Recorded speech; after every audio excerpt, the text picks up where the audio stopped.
Once, long ago, in the wild backwoods of a country named Greece, a little baby girl, Diana, was traveling by horseback to the city of Athens with her mother and father.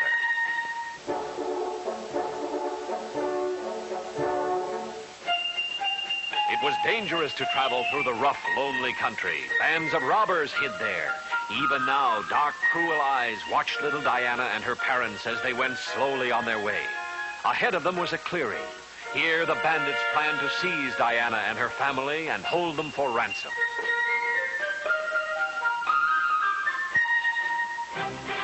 Behind the rocks and trees that surrounded the clearing, the robbers hid themselves. Just as Diana's father led the horses out of the forest, the bandits sprung out, screaming and waving their swords.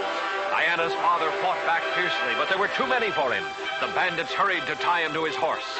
Suddenly, one robber shouted, "A signal! A signal from the lookout! Hunters are coming!" Afraid of the brave hunters, the bandits rushed away with their captives. But in their haste, they left little Diana behind.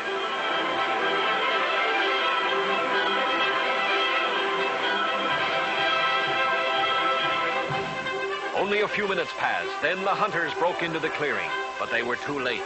The bandits had escaped. The hunters did not know what had happened to Diana's parents. They asked her where she came from. She was only a baby, and she couldn't tell them. Not knowing what else to do, they took the little girl home with them to raise as their own child. As Diana grew into a young girl, she learned to be a huntress. Among all the children, only her best friend, a handsome boy named Melanion, could ride as well, shoot as straight, or run as fast as Diana. She was so happy staying with the hunters and her good friend Melanion, she almost forgot she had a mother and father of her own. Diana's mother and father were held captives for many years. Finally, they escaped. In all that time, they never gave up hope that they would find their daughter. One day, a soldier who had been hunting in the back country came to Diana's parents and told them he had seen a beautiful young girl. Soon, Diana's happy parents found her, and they all decided she would go back to the city with them. Diana tried not to cry when she had to leave. She called back to Melanion, "When we are grown up, I will marry you." And she rode away.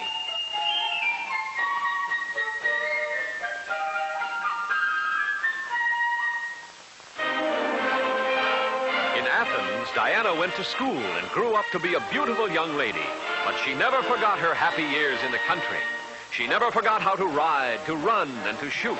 And she never forgot her promise to Melanion.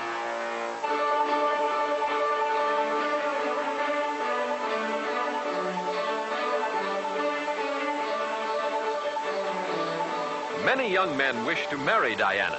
Her parents thought a girl of her age should take a husband. It had been many years since she had seen Melanion, so Diana, to please her mother and father, promised to marry the first young man who could outrun her in a race. Many tried, but no one could run as fast as Diana. The people of Athens came by the hundreds to watch the races. Diana was their favorite.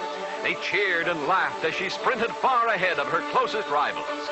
The onlookers tossed presents to her, and even during the race, Diana could pick up a gift and keep running fast enough to win easily.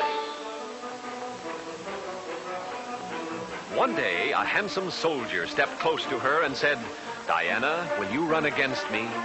Diana's heart beat faster. It was Melanion. She smiled, for she remembered that as children, only Melanion could run faster than she.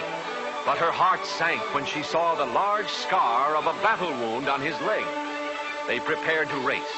Knowing how she hoped Melanion would win, Diana's father gave the young soldier 3 golden apples and whispered something in his ear. At the line, a voice called, "Go!" Melanion sprang into the lead. Diana's friends cheered her on. She had to try as hard as she could. Diana began to gain. Out in front of her, he tossed a golden apple. She scooped it up. Melanion held his lead. Diana began to gain. Again, Melanion threw out a golden apple. She swerved to pick it up. The crowd cheered, but Melanion was still in front. Now the finish line was in sight. Diana was gaining. Melanion dropped the last apple. Diana reached down. The third apple was much heavier. For a split second, she slowed, then regained her speed. Just as she was about to catch him, Melanion crossed the finish line ahead of her.